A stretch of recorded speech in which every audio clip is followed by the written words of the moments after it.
Hello and welcome to another Premier draft of core sets. So this is core set 2019, 2020 and 21.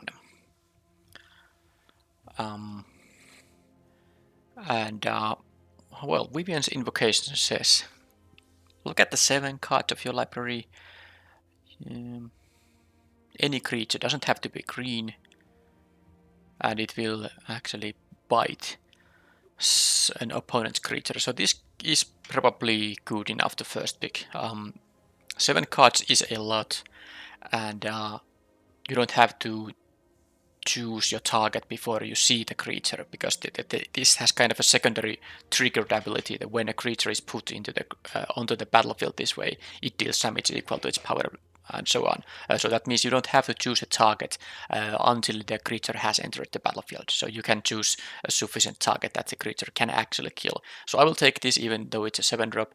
Other good cards in the pack is, I guess, Aviation Pioneer. I like it more than the Snapping Drake, and the Brawl Bash Ogre is fine-ish, even though it's a 2-color card, and you don't usually want to first pick such a card. Alright, so I took a green card, and then I'm not going to follow up with a green card because only choice would be the Oaken Form, and of course the Desecrated Tomb is not really a limited playable card. I'm not even sure if it is a very constructed playable card, but you can make some fun casual brews with this, of course. Well, anyway, I have a playset of those things, so I don't even need to rare draft that card. The options in this pack are clearly one of the two. If I want to go 1-color card, Star Ground Stack is the best card, not counting the Psychic Symbiont, but I probably will take the Symbiont. I mean, this would be a pretty nice start for a green-white deck, because this is a very strong one, but this is just, I mean, it's a 6-mana 3/3 flyer, so overcosted, but then again, opponent discards a card and you draw a card. It's a fantastic ability, and I guess if I play green, I might still, splash either of these colors, so it's not impossible to see playing both of these cards in the same final deck. Okay, so still no green, so I might have to consider moving out of green here. But what are the actual good cards here? The Knightly Valor is, it's fine. So it's a creature aura, but it comes with an additional token, so at least you get that. And usually you get at least one good attack in, because you prefer to play this so that the opponent is tapped out, so they can't respond with any kind of instant speed interaction. So you get a +2/+2 and vigilance for some of your guys, and then you get a knight token, and then even if the opponent deals with your guy, you get the token still. The other options in this pack is Lightning Mare is quite good. Diagraphed Goal, I like the 1-mana 2/2. Spark Tongue Dragon is fine, but I don't think I'm gonna look for that. But the problem is that I'm gonna spread my colors a bit. I mean, the Diagraphed Goal would work with the Symbiont, but I think I'll just take the Knightly Valor here. I think it's better to pick this early, because I don't know if I have no idea about my colors. For example, the green does not seem to work here. It's not open at all. So I might abandon the green here.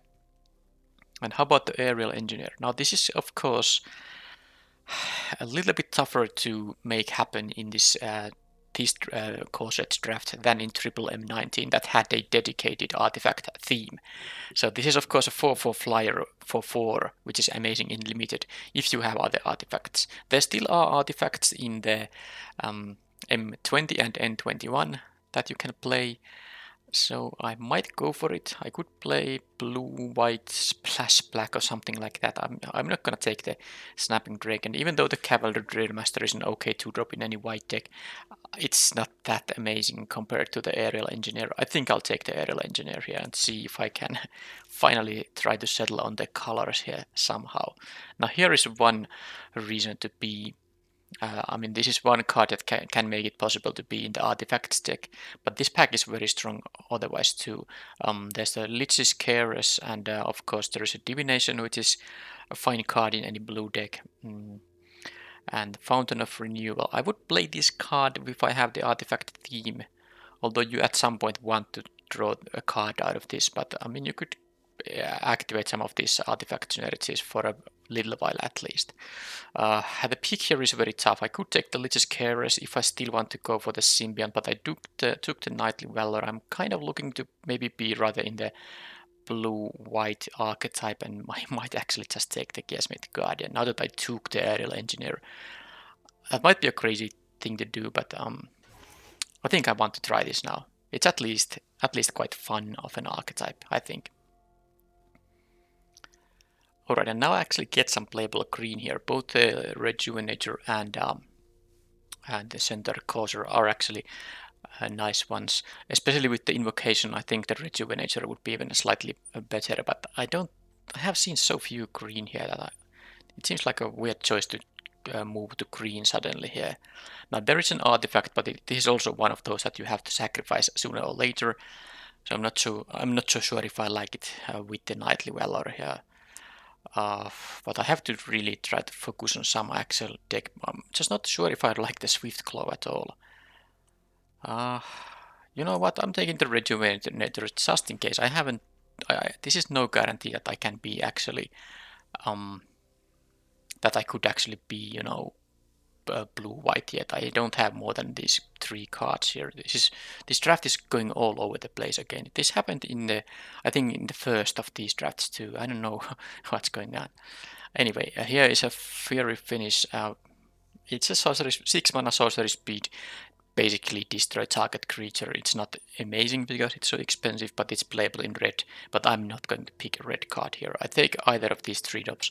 Death Touch or Center Causer. I mean, this is the more universally useful card, but this is nice if I get some Rabbit Bites at some point. But I suppose I'll just take the 3/3/3. It's a nice curve filler. Okay, here would be reason to go Monogreen. Alright then. Can I do it? Because that would be amazing. That would be my 4th green card here. I mean, I could take the Greenwood Sentinel or even the Field Creeper to support the blue-white, but you know what? Playing Monogreen with Gigantosaurus, that would be amazing. Yeah, let's try it. Okay, so I would have to pick every green card from now on, and I got one already, even in a spot of the curve where I actually need more green playables. Yeah, I'm going all in. If I get enough green cards, it's going to be Monogreen. Okay, well, it's not going to be a Desecrated Tomb still. It's not really doing anything. But then again, the pack is quite weak. I might just take 20 gems here. Okay, Plummet is an actual playable card.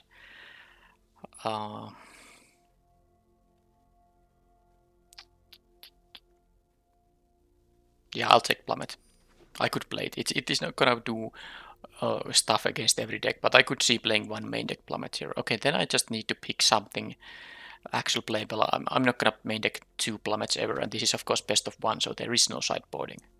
Okay, I got the land here. If I can still move it to some other kind of a deck here, but I really wish to get all the green cards now. It was funny because the green was so not present in the packs in the, let's say, after my first pick of a green rare, but then suddenly I got the packs which has like a more than 1 green card. So was it just so that the green was completely just not present in those packs?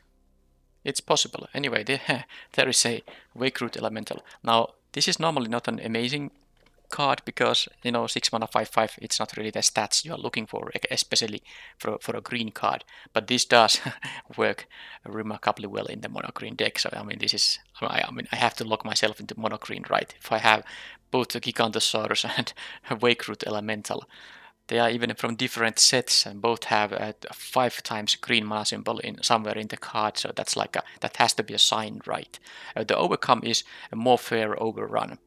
Overrun is of course the same card, except it's a triple caster 5 mana card and gives +3/+3 and trample. It's still, this card I think is still good in limited, but I'm not gonna pass out the Wakeroot Elemental, and now I'm not gonna look any other cards than green cards from the packs to come.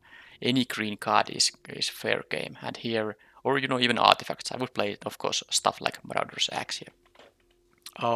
Silverback Shaman is quite good. I mean, this death. I mean, the 5 mana 5/4 trample is no joke, and then this has a very nice death trigger of drawing a card. So the Ferocious Pup is something I hope to return to me, and then I'll just of course pick the better card in here.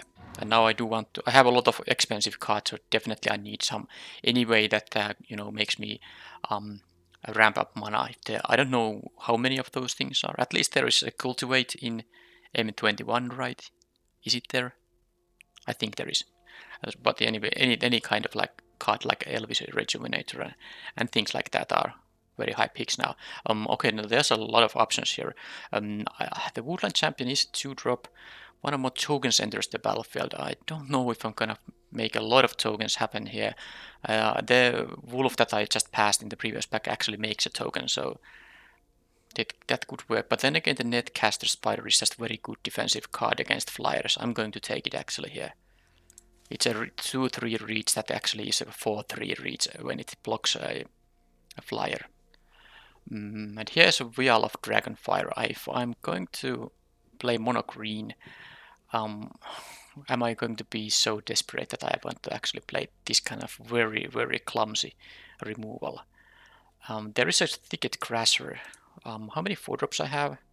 I hope I'm not gonna play the Guess It Shift Guardian here, so let's just cut all the all the cards that are not entirely green. So 9 cards here. There's no 4-drops. Okay, I'll take the Thicket Crasher. I think it's just more useful than the very expensive 2 damage dealer. Okay, well this is like a no option other than the Marauder's Axe. I think it's possible to go mono green here. I of course need to really, my card quality will be very bad because of that, but I'm not gonna look for any splashes when I have like this kind of a casting cost in the deck. 5 green for 5. I can't afford to play any other than green producing lands here. So yeah, let's take the Marauder's Axe. And hopefully I find some cheap cards. Yeah, and you know what? This kind of like, even the Healer of the Glade is something I might consider. If I have the Marauder's Axe, I could still take a Mammoth Spider, but this amount of expensive cards, I think it's too much. I could take the Growth Cycle. It's a 2 mana +3/+3. Unlikely to find another one because this is a M20 specific card, but it's an okay trick I can play. I suppose I prefer it slightly more than the 1 mana 1/2 creature, so let's take it. And no green. There's a Hot Piercer Bow, which is it is actually an okay card. So let's take it. And well, that's bad. 13 cards. Well, hopefully something green comes up. I saw some packs with several green cards, so I hope at least some of them go back to me. I would rather to have those cheaper green cards than the more expensive ones, but if it has to be more expensive cards, I can play like 19 forests in this deck to supply my mana curve here.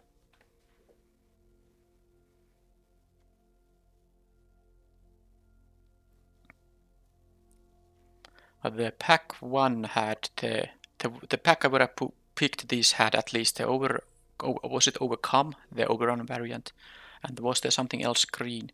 There was a Wolf King Bond, which I'm gonna take and play. It's very similar to the white card I picked in pack 1.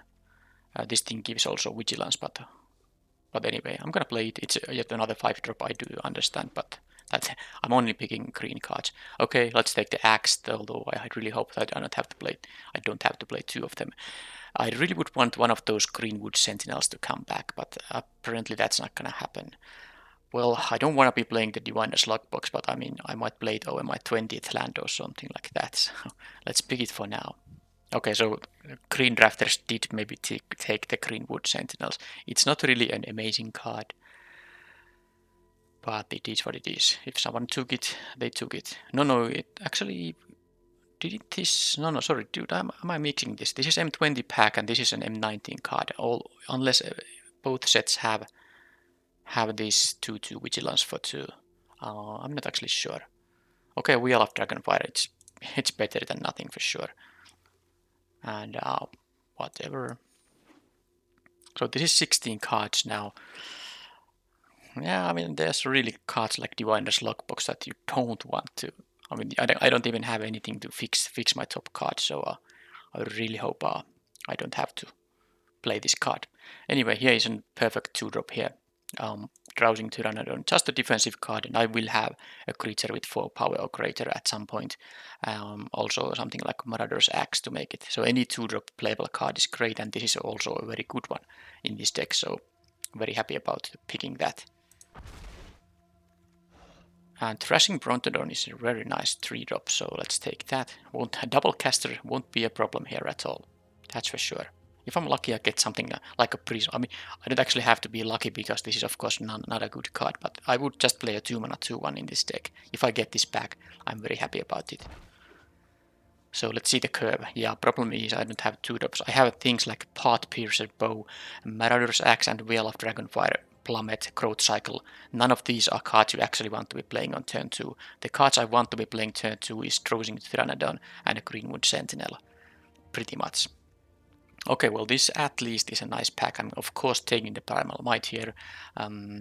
Warden of the Woods is a great green card, but it's not as good as the Primal Might, so it's kind of sad to pass this, but then again I do have a lot of expensive cards, so it doesn't feel that bad. If I was missing a high end from the deck, this decision would be much more awkward, but now it's very easy to always take the Primal Might here. Okay, well there is a Colossal Dreadmaw, which is a nice 6-drop. Not as good as the one that I just passed, but then again there is a 4-drop. Sabertooth Mauler says, if a creature died this turn, but yeah, I mean, I guess it's enough to get one counter on this thing, and then it's gonna be a 4-mana 4/4. So, given curve reasons, I'm going to take the Mauler and not take the 6-drop here. Okay, that's all nice actually. Descent Training, Track Down. I mean, this is actually a card I could see playing on turn 2. It's usually not a very good one. But this might be something I need. Or I could just take the Prismite. I mean, I have only 11 creatures actually. Yeah, let's take the 2-drop. I don't take another 4-drop now. Let's take the very bad 2-drop. And Potkull is one. Yep, defensive card that I can use to draw a card at later point. Okay, I'm getting the playables. And now Sage. It's not a bad one. 5 mana 4/4 reach. Is actually nice defense against flyers. And I'm definitely playing at least 18 lands in here. Let's see if I play any more than that. Return to Nature.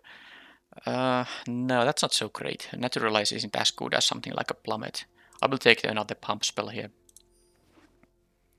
And really, well, I'm happy I did pick the Prismite because if I need something, it's definitely just cheap cards here. I'm gonna put the lockbox away now, and I want to put away something else too.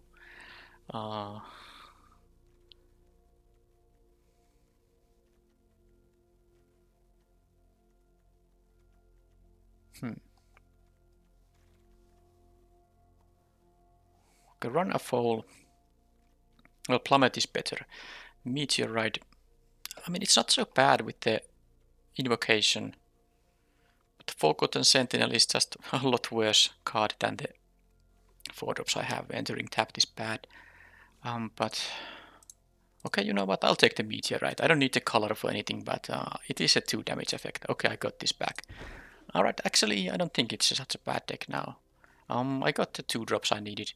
I'm not gonna take anything like a Radiant Fountain, even though this is a mono green deck, because I don't want to mess up with this mana cost at all. I'll take the Dilophosaur. Also, Death Touch means it blocks nicely. It's not only an attacker. Nothing here matters. Track Down. Well, okay, I got actually more than enough playables. I'm very happy about this now.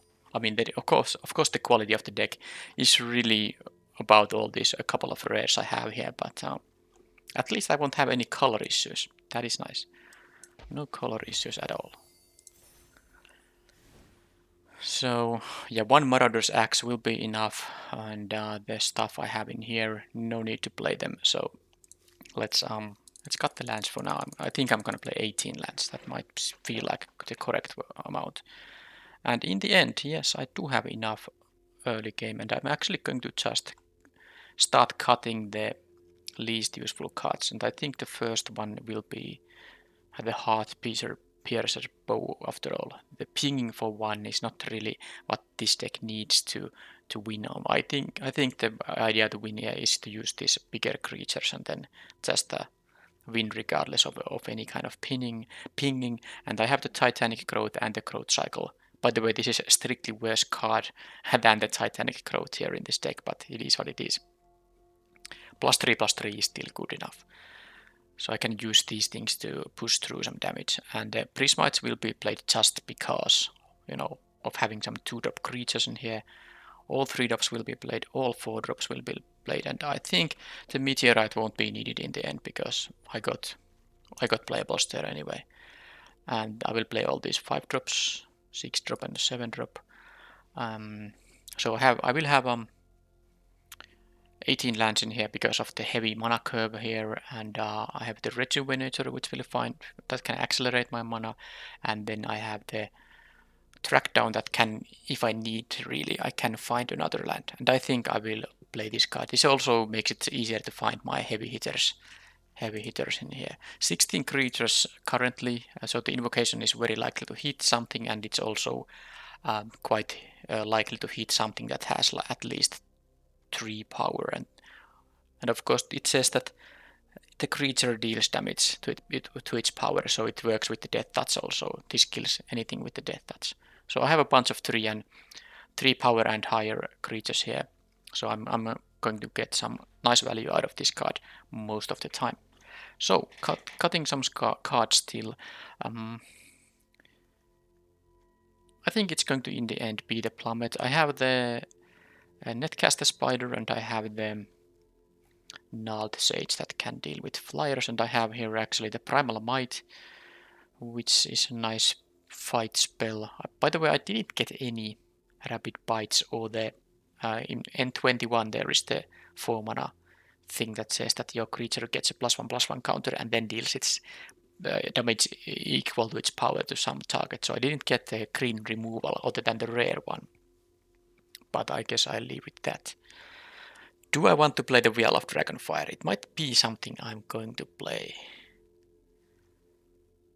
1, 2, 3, 4. Yeah, that's... I guess I don't need the Portcullis Wine after all, because I have these 2-drops. It's kind of enough. So 1, 2, 3, 4 creatures, and then I can play the Wheel on turn 2 and Track Down on turn 2. I would actually want to maybe cut even 1 more card. Or do I just replace the Track Down with land? But no, I do like the idea that this finds me the actual impactful creatures. I like the Wolf King Bond enough to play that card too. How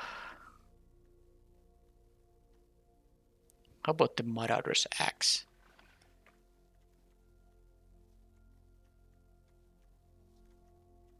I do have some smaller creatures that I really don't mind getting equipped by the axe, but at the same time it might be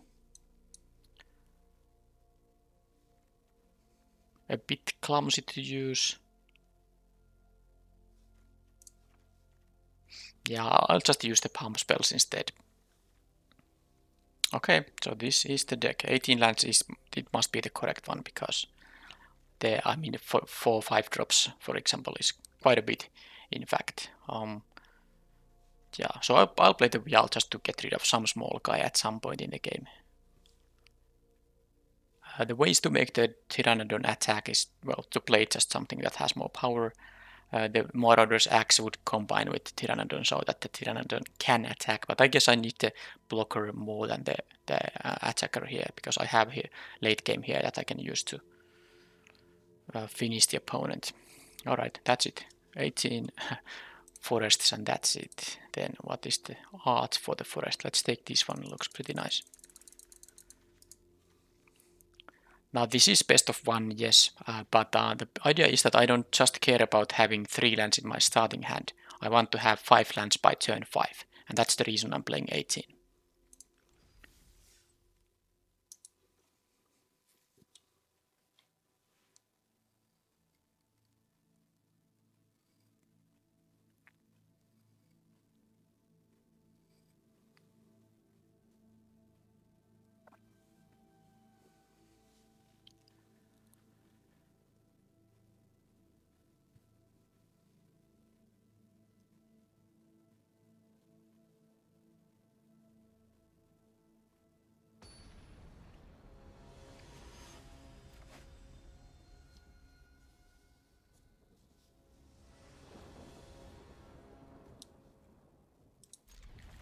Okay, that is a curve of some sort. There's a vial activation on turn 3 available, and then I have turn 4 and turn 5 plays, and this, if it attacks, it will be a 4/4 if I control a creature with power 4 or greater.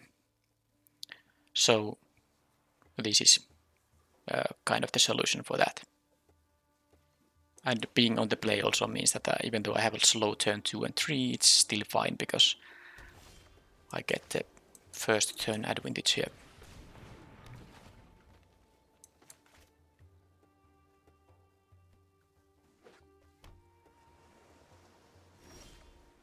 Okay, well, there's the lands I needed. 12 lands in the deck, 19 non-lands in the deck. Raise the alarm. Well, sure, I'm not gonna ping those with the VL. I'll take 2 here, see what their turn 3 plays. Okay, Tevery 2 the lads. Okay, I'm not that worried about getting damaged. I'm more worried about getting milled here, because this on turn 3 is an amazing play, of course. I'm in a hurry right now.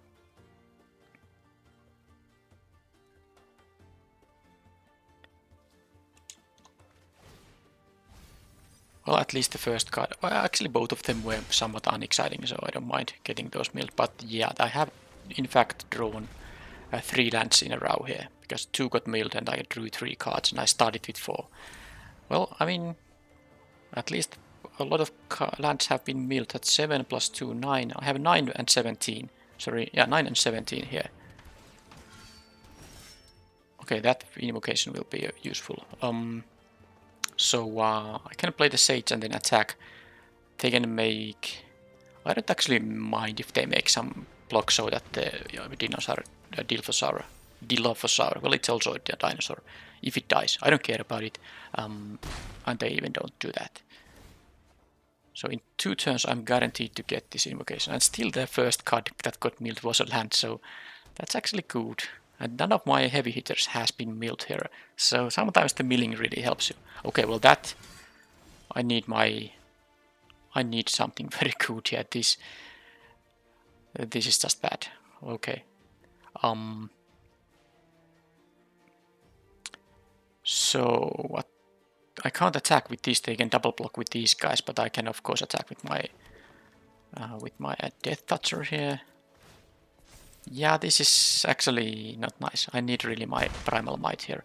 Oh, the Vivian's Invocation actually can find something that kills this. Well, that's actually quite likely outcome, because I have so many of my heavy hitters still in my deck. I still didn't lose any of the actual heavy hitters, so I have a very good chance to find something good. I just hope they don't have a counterspell. Oh well, look at that. That's just insane. Double Valiant Knight.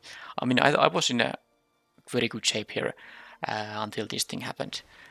So let's see if I can somehow get rid of the... But they are never gonna risk their Valiant Knight here. So all I can do here is... here waste trade. I mean, do I even want to use the Gnarled Sage here? No. This double strike activation is just gonna kill me so easily here. Yeah, this is super bad. I think I'll have to trade with these guys, so... Yeah, this is sad, but it has to happen. The Death Touch will be a okay blocker anyway. So now, let's hope the Invocation White finds me something amazing now. Well, only 1 card. What? There was 5 lands in there. Sadly, the Primal Might goes away as well, so don't think it matters. This is the mirror image one. Does it matter which one I actually... Suppose I can do just this. So, yep. I guess I can trade with a 1/1 token and a 3/1, and I just hope basically that they don't have any kind of pacifism here now. If they have a pacifism, I will die. Or Luminous Bonds, I think both are in this format now. And of course this 10-10 will be winning the game if they don't have a way to deal with it, because they have to jump block it with the 1/1. This doesn't have trample. But this is gonna... Okay, this is... Alright. That's fine. Though each on another target creature with flying. Okay, well, it doesn't really pump anyone right now. So, well, of course, I will play my Trampler guy here. I will take the 4. I know I could have played the net, cast the spider here, but I just want to, you know, this Trampler guy is quite nice here. Okay, Bastards Acolyte. Okay, the opponent is really making it hard. At least they can't attack with the Valiant Knight, but that was not, that made the clock quite a bit better here. But I have a. Okay, let's play the track down first. Okay, well, other elementals you control have trample. Well, that doesn't sadly work with those. Well, it does work with the Wake Root elemental. So the thing how this card works is I scry 3 cards, and then I reveal the top card, and I will get to draw it if it's a land or a. And I will get milled anyway, so it doesn't matter what I'm gonna leave at the top. So I think I'm gonna leave it away. No, actually I can't do that because I can't play the. But I can play the netcaster spiders. So yeah. So I will draw the Wake Root elemental. I will let the forest get milled. I think that's a good idea, I guess. Does it matter that this will be a bottom deck here? Bottom card of my deck.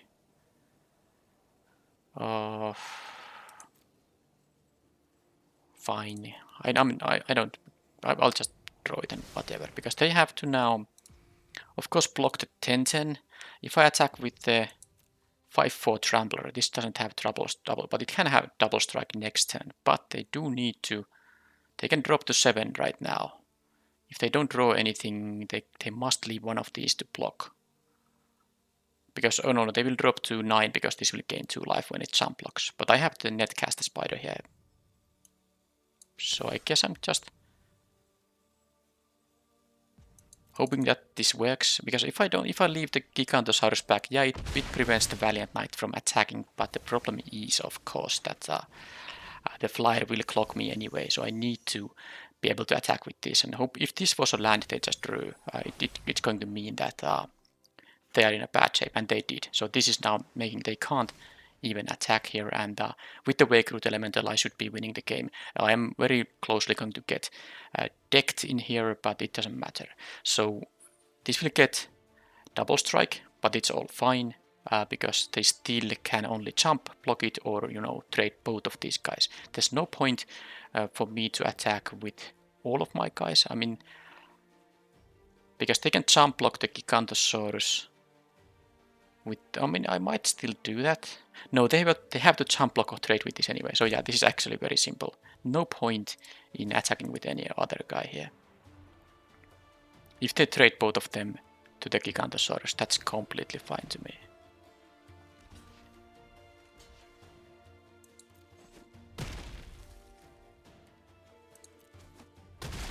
And now I have the Wake Root elemental, and this thing actually makes those lands 5/5 lands, so I will be having a ton of damage here. But yeah, like you see, this turn 3 Tutelite is so crazy. I almost got milled here. Well, that was.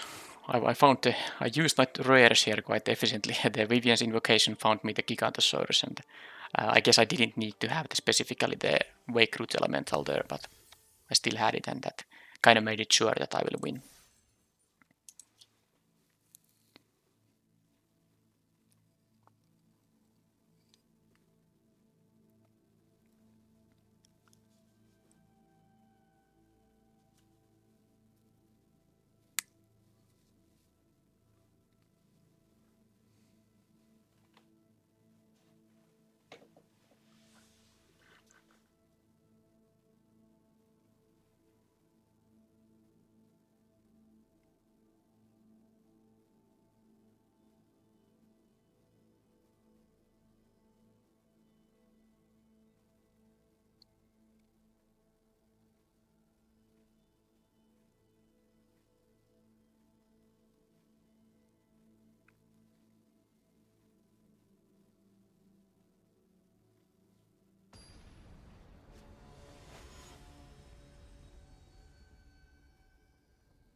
Okay, I'm on the draw, but I have a 2-drop, 3-drop, 4-drop here.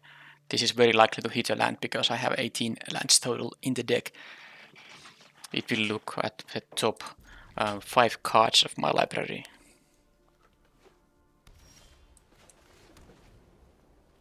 So I might even have, with this 5-drop now, I might have a 2-drop, 3-drop, 5-drop curve here. Another blue-white. Rustwing Falcon, okay. Let's take the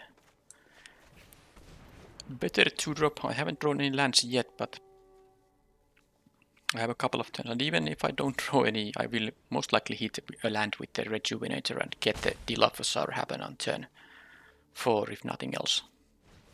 Okay, that's a good one. Well, that's a good one too. But am I gonna sacrifice this Greenwood Sentinel to... because they can just double block and it's pretty annoying to just trade with the 1/1 flyer here. So I have to just not to attack with it, even though it has vigilance. But oh, look at this. I kept a 3-lander. I drew 3 cards by this turn, and my top 5 cards after that were all non-lands and none of the 3 cards. So yeah, simply put, my top 8 cards were non-lands.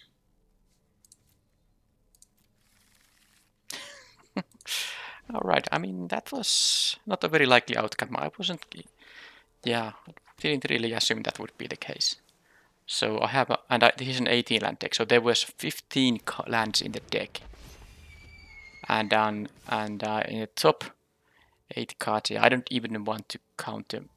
Okay, now they even can go for the aggression here. Well, I suppose I need all the time in the world, so let's make the trade anyway. And then I'll just... at least this thing has a reach, so if I ever get to that... okay, at least I did draw the land now. I will save the Primal Might for later. Essence Scatter. Well, I guess it doesn't matter a lot because the Rejuvenator can block the Daybreak Charger anyway. But that was pretty unlucky Rejuvenator here. But I mean, I guess it's good that I got rid of the 5 non-lands because I would have just lost the game without... okay, that's not nice. Oh, that's just bad. I mean, now they have... oh, come on. Let's hope to draw a land and that they don't have an answer. Well, of course I don't. So, well, I'm gonna do it like this.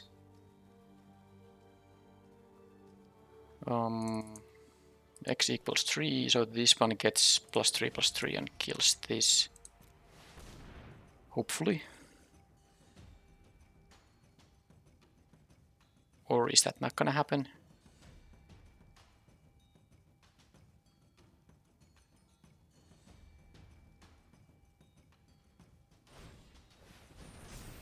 Well, how about that? The reason I did it with that 1/1 was that I wanted to attack for 4 here. And because I need to leave this guy to block the charger. And now... well, I mean, it was good to get rid of the moment of heroism because that would have made my blocks with the 4/4 reach guy bad. Okay, well, I mean... alright, that actually starts to be too much even if I draw the land now. And I don't actually do that. So I take 6 and they draw...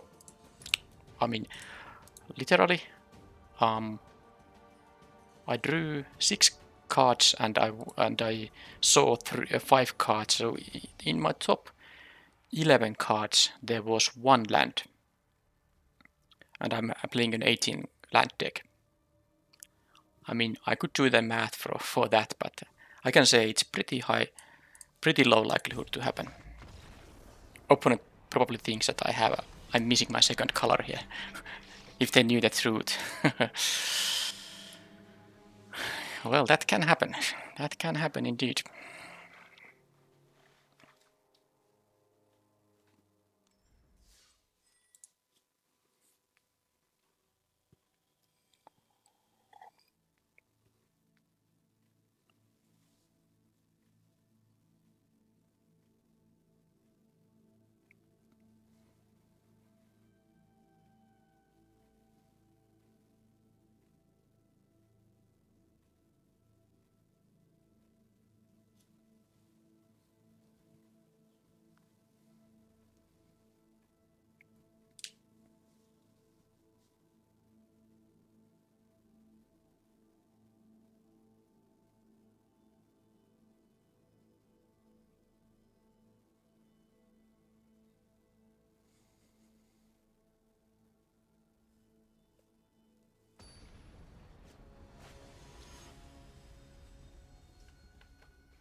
Okay, I'm on the play. How likely is it that I'm going to hit the Gigantosaurus on turn 5? What do you think?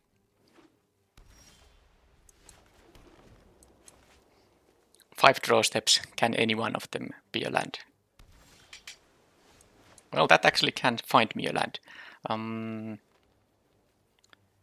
know if I should play the Prismite or the Sentinel, because if they play something with 2 toughness, I'd rather trade away the Prismite, but I suppose they might even play something like a 1-2 or something.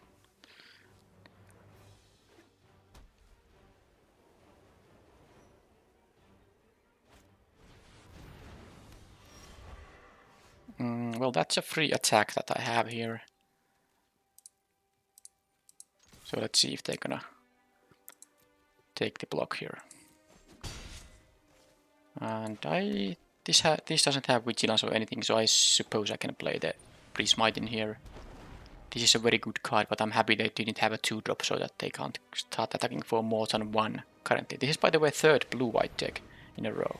So this says whenever another creature enters the battlefield, this thing gets +1/+1. Okay, and I got this thing. By the way, I haven't drawn a land for the Gigantosaurus yet. I just feel so awkward playing something else than the Saber-Tooth Mauler here. Although when I haven't played it, I mean, when this is on the battlefield, it's just so unlikely that the opponent is gonna let these triggers happen easily. So I think I might find a spot where I can just simply,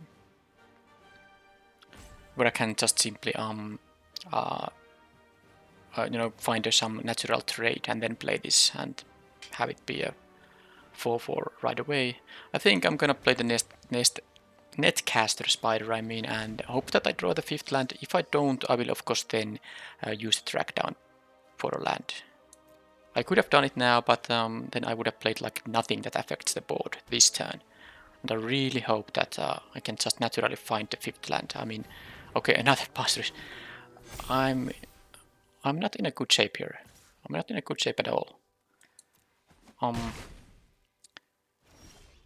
Yeah, I drew a 5-drop instead. What is this? Can someone explain what's going on here? I mean, that was 5 draws. None of them was a land. I mean, this is a good one to block all the flyers here, but I still don't know how should I mean, I'm playing 18 lands in the deck. Well, let's do this now. I just have to get a land now. And of course I can draw all this rest of the cards, so I suppose Thicket Crasher. Let's see, I have a turn 5 play. I have no play on this turn, which is very sad. So the turn 5 will be either of these 5 drops. Turn 6 it will be the other of 5 drop. Turn 7, I think a Thicket Crasher is bad. I want to have the 7th land instead, so I will not draw this Thicket Crasher. I will draw those lands, of course. But yeah, things are very awkward. I mean, they wouldn't be otherwise, but the opponent, look at the curve the opponent had. If they can deal with my reach guy, this is going to be very bad. They're going to attack for 7 in the air. Okay, well, they have 1 tapper here. And I can't block this. Okay, yeah. I mean, sure. I need to find the invocation here. I mean, I need to find a land next turn here. And I can't really play the Gigantosaurus here. I'm never gonna, win with that play, because I'm just losing to the flyers in there. Yeah, this has been a very awkward game. I mean, missing the land drop even once was so bad. Okay, sure. So they can still continue attacks with the Griffin Protector, and they can do that too. Not sure why they did it. Well, let's see if I can find a land. Well, of course. So I have I don't even want to do the math anymore, but given that I had Scry 3, well, 2 of them was a land, so I kept 4 lands, so I suppose it's 2 lands in the top. Well, a lot of cards. But as you can see, I'm just not beating those flyers, so they can always attack with the Griffin Protector. Well, not if they have... Oh yeah, whatever. Let's do this and see what happens. I mean, I don't have any life gain. I guess there can be the Primal Might, yeah. But that trigger is bad because now they get to attack with the projector. If they attack with all the flyers, am I just losing here? The opponent had such a perfect curve even, and I can't imagine I'm losing to not drawing lands with this 18 card deck, the 18 land deck, and 2 games even. I mean, that's not even fun. Now this was a challenging enough start from the opponent that even if they didn't have a, I guess I don't have enough power to block. At least I'm forced to jump block here, and then I take. No, I can't beat them. Yeah, that's 2, 4. Yeah, that's enough. I will jump block and then I will lose anyway. Okay.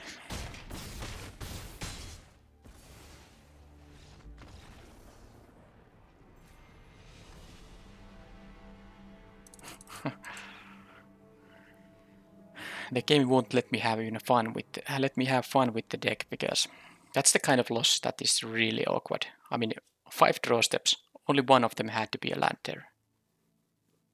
When I had 14 lands in the deck left.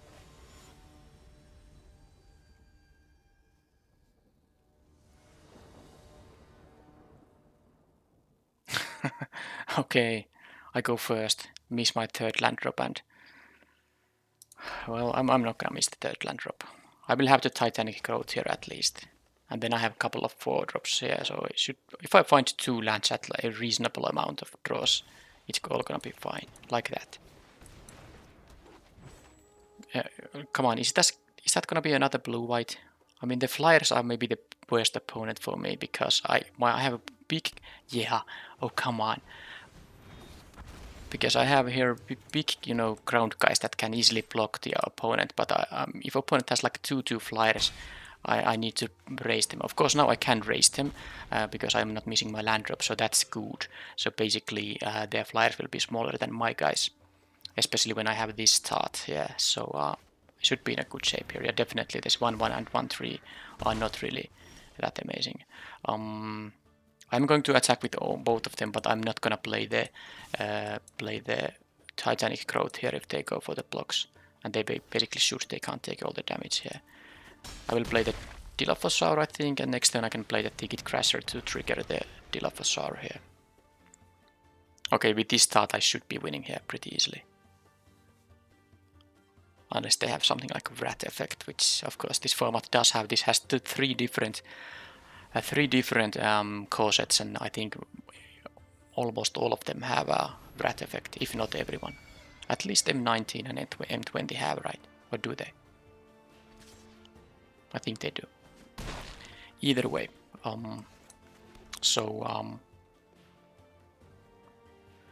if I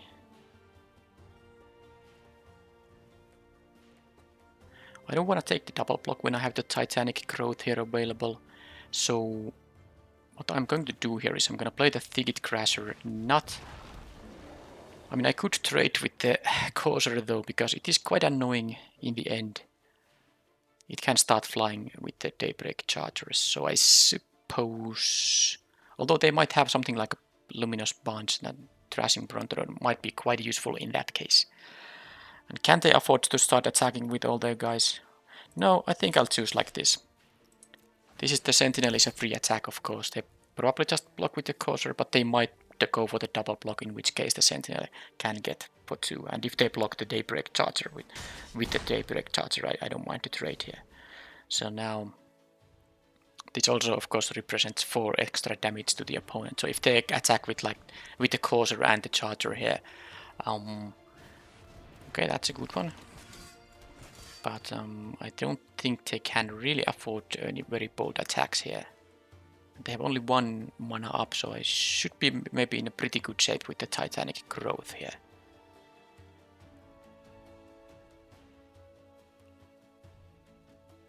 By the way, it's funny that I did keep all these 5 non-land cards, and then I actually drew all lands here, but I wanted to draw them. It's no big deal, and this is a perfect draw because I have the Vial, and that I can use, and I still have mana up for the Titanic growth. So am I just going to kill the Daybreak Charger here, or what? With the Titanic growth, it seems like that's the best idea. And now let's make them decide how to block, and then I will use the Titanic growth if I need to.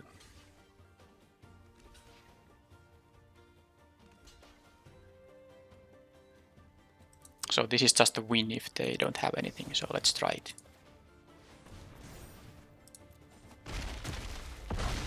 Hooray, I won a blue-white flyers by not missing any land drops.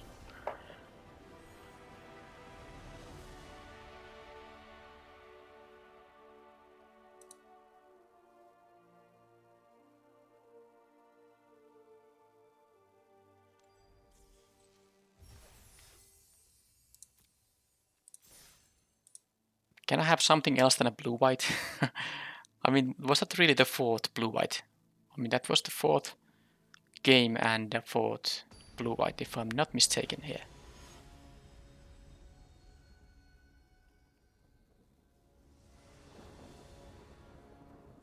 Okay, going first, at least I have a 3 nice, and this blocks flyers nicely, so 3, 4, 5 curve here. So now I can't whine about this unless I draw like all lands here. Okay, now these cards will be good, no matter what my draws are. Well, I guess I need the 5th forest at some point, but this is all fine. So now that I'm against a...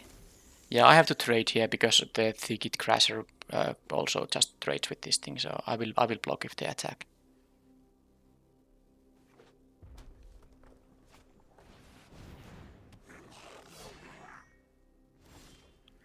They don't. Okay. I will leave it as a blocker still. I don't want to take 6 here. I'm not going to block the Menace guy. Next turn, Silverback Shaman. Or, you know, if I need to use the Primal Might, I might. Right. Animal Sanctuary, Cat Warrior, Goblin Warrior. Okay, I need to kill the... Why would they...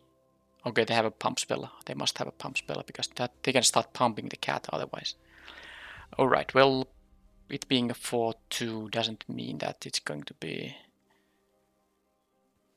Oh, they do have some kind of pump effect because they don't auto pass here now. So they have some kind of stuff. Well, it can be anything. This is 3 different core sets.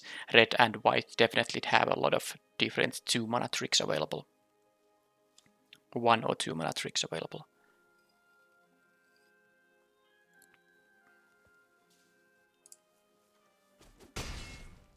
Okay, so the Scorching Dragonfire wasn't ideal. I guess it's gonna have to be now so that I will play the Greenwood Sentinel and use my... Now that I did draw the growth cycle, I will double block the Brute here, I think. Although they can just start pumping this guy, it's not ideal, but I mean, I do want to... Because if I just play the Shaman, they can attack with... Well, I don't know, I could have played this, but I want to see what their trick is. I might counter their trick with value using the growth cycle here. That's the idea. It depends completely on what the trick is. Of course, if it's something like a +5/+5. I mean, plus... Okay, that was what they had there. If it's something like +2/+2, I mean, then this will be a 5 power guy. I still... Well, it depends on if they put this Netcaster Spider as the first blocker. Yeah, it depends on how they arrange the blockers here. But yeah, the Sanctuary will be nasty with the cat here. I need to use the Primal Might on the Swift Claw sooner or later, because otherwise it just gets out of hand here. It's only 2 mana to use the ability, plus tap the Sanctuary. But yeah, they easily can start using it. So let's now... Oh, they are clever. Clever, clever, clever. So I can make this a 6/7, hoping they don't have another Scorching Dragonfire. I guess I'll just play this now. I guess I could have attacked with the Greenwood Sentinel first, because it has Vigilance. I don't mind trading it with the 1/1s actually. Well, I don't think I'm gonna do it anymore. Trading it for a trick. All the tokens here. Well, maybe I can trade it for a trick. Yeah, I don't know. It's stupid to do this first, but I don't think I'm gonna get punished too much, and I will even get the 2 damage in here. Okay, so same outcome. So this will be a 5-3, or threatens to be a 5-3, and I really have to hope they are almost going to tap out so that I can give this guy +4/+4 and fight the... Okay, so now it's pretty sure that... well, I mean, if I double block, no, if they have a trick, this is gonna be so bad then. I mean, I could just go for the silverback shaman block. So if they have a trick, I mean, I can block with the shaman and the netcaster spider. So I can assume they can, or they can keep it +3/+0 and first strike, right? So with this thing, it's gonna be an 8 power first strike with 3 toughness, in fact. Oh, I can't actually do that. That's too risky. Because that trick is in the format. Anything that doesn't give a first strike would make me, block with the shaman and the netcaster spider, for example. But even a triple block won't help against a 5-3 with this, and then +3/+0, 8 power and 3 toughness. Yeah, it's not gonna work actually. I have to sadly do it like this. So they have if they are not gonna use the animal sanctuary right now, and they're gonna just pass the turn. I mean, I hope they are at least going to somehow... I hope they are somehow going to tap out so I can just get rid of the Swift Claw. Okay, they did nothing, and then if they're gonna just pass the turn, it's... Okay, that's fantastic. This is a elemental, so yeah, it's actually... Well, now I drew the mana for that, of course, but... Okay, so what I need to do here is I have to be very careful. I think I'll just kill the Swift Claw with the... so that I leave the 2 mana up here. So that means I'm gonna use +3/+3 here.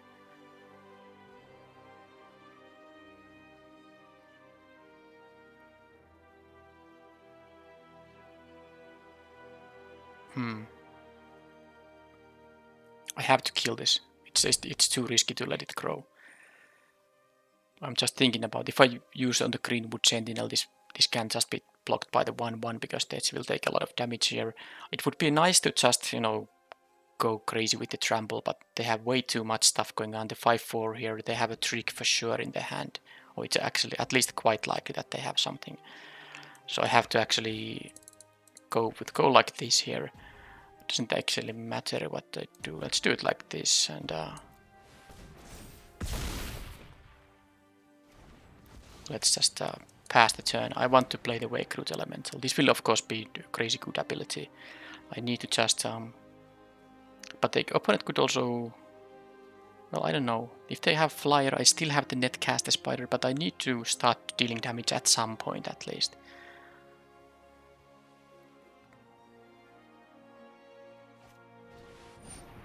Okay, that doesn't do anything. That requires a creature with the same name. Of course, they don't have a soldier named... Oh, what? No, that actually I completely missed how that card works. Oh, they only need to have in the library. Yeah, this doesn't really care about... I mixed it with the other... I don't know even from what set that is from, but... There was a different kind of card that has a slightly different functionality. Alright then. Well, can't leave the mana up. I mean, they're gonna play more guys. I have to start doing things here. Free fire elemental here is a big deal. It really is. But at least I can start making some elementals. They will not have trample, but... Well, they have haste, so basically if I target accidentally a land I just played, it can still attack. And it's gonna be that for forever. It's not until end of turn. I can just make all my lands 5/5 creatures, which is of course very strong. But opponent has some 5 power creatures themselves too. I think I can start attacking with the silverback shaman though now, and have these 5/5s to block. And I also will have the growth cycle up, because they are still forests, so they can still tap for mana.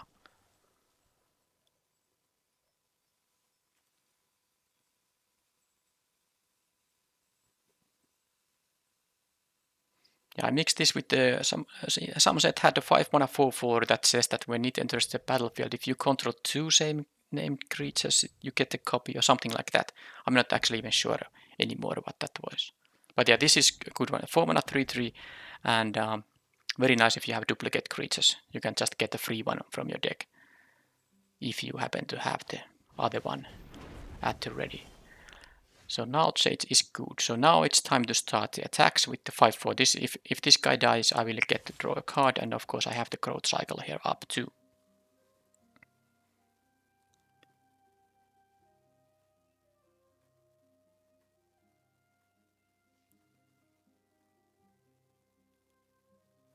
I think I will play the Gnarled Sage here though, because if I start making my land creatures, I might lose them in combat, and I don't really want to lose mana yet, because I want to, for example, have the. I mean, first of all, I might just draw my Vivian's Invocation, the 7-mana sorcery, and then I might want to keep the growth cycle up for as long as it is available. So this seems like safer way to do things. For as long as they don't find any cat, bird, dog, goat, ox, or snake, the sanctuary doesn't pose any threat. Now that I got rid of the Swift Claw here. Of course, the Wake Root Elemental can just get killed, but of course, burn-based removal is not very effective when I have the growth cycle here. So I do want to make some, elementals before it dies, so that's actually a point worth considering. But the opponent doesn't have good attacks now because I have some blocks. Okay, this is crazy. For each oh my god. I mean, it's not easy to try to win here because opponents have a... Okay, yeah.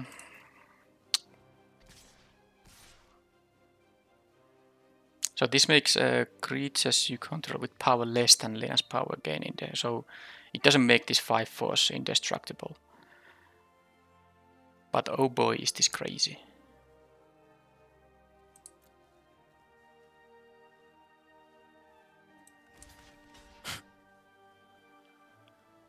Alright, well, I have to burn my growth cycle now for sure. Hopefully they don't have something for that 1 mana.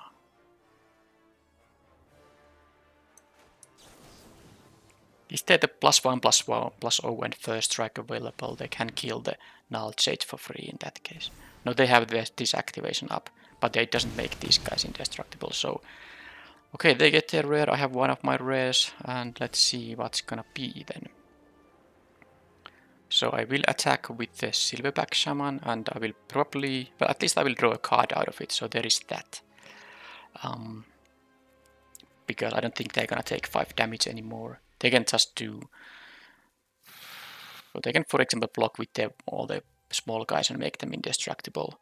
But this says power less than Lena's power, so that does mean that it doesn't affect even the brute or the pattern matcher. So I guess it's fine if they sacrifice the champion here. It is fine.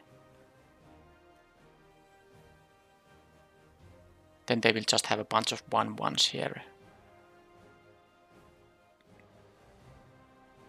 But yeah, they just played a 6-mana card that gave them the 3/3 and 5 1/1s. That is pretty wild. Okay, so they take the damage, so they're gonna of course start attacking with all the team here. Hopefully they don't have tricks. I have only 4 blockers here, and they have of course 7, 8, 9. Yeah, they have a ton of attackers. But I mean, if none of these have vigilance, so I have a lethal counter attack. So I can't really imagine they can attack with a ton of guys. I can't play the center causer because then I don't have mana to activate this, so it's just better to get me a 5/5 instead. So if they have some kind of pump stuff going on, that is of course going to mean very bad news for me. But the more they attack with, the less they have blockers here. So let's see.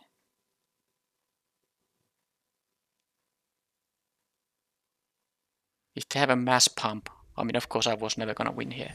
Okay, that is annoying because it needs 2 blockers, but it's something I can live with. And I can make my elementals now.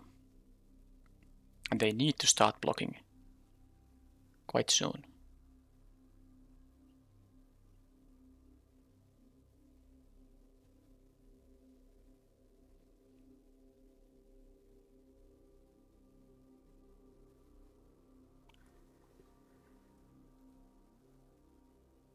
Okay, they are thinking about something in the post-combat main phase. So do they have something that they want to play? What that could ever be?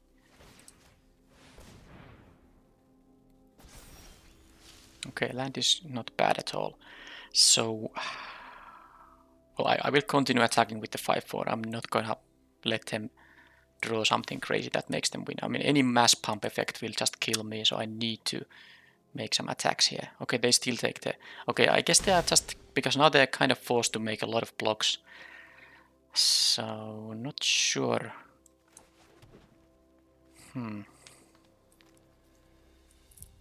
Anyway, I can't... I can do now so that I can play this center causer and then I can still on their turn make one of my forests elemental here.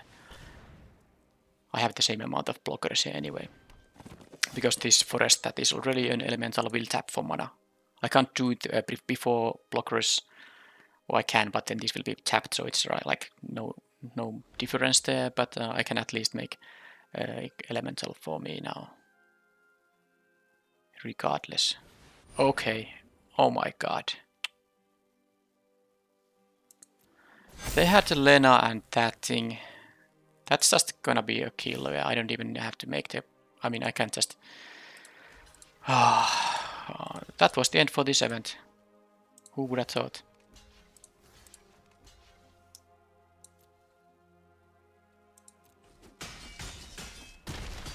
That was exactly what they needed.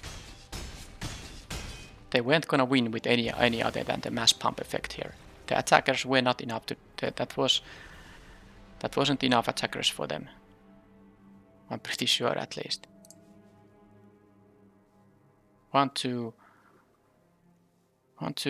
3, 4, 5, 6, 7, 8, 9. Or was it? They did have those. So if they have still 9 attackers here, does that actually mean that even if they did... No, but because they had the... Of course, they had the 2... They had 2 hasty 2/2s. So yeah, obviously, without this card, they weren't gonna win. That's actually pretty disappointing because it had to be this pretty specific card. I guess this format has a +2/+0 card too. Yeah, that would have done the trick too. But yeah, well, that happened. Sad. I only got 2 wins out of this deck, and not that I got just 2 wins, but I would have wanted to play more with the deck. I mean, it's not really often when you get to play a Gigantosaurus in a limited deck. But yeah. Anyway, that was the deck. So this is the end of the video then. I will see you in the next draft, which will be a Kaldheim traditional draft. Thank you for watching and bye bye.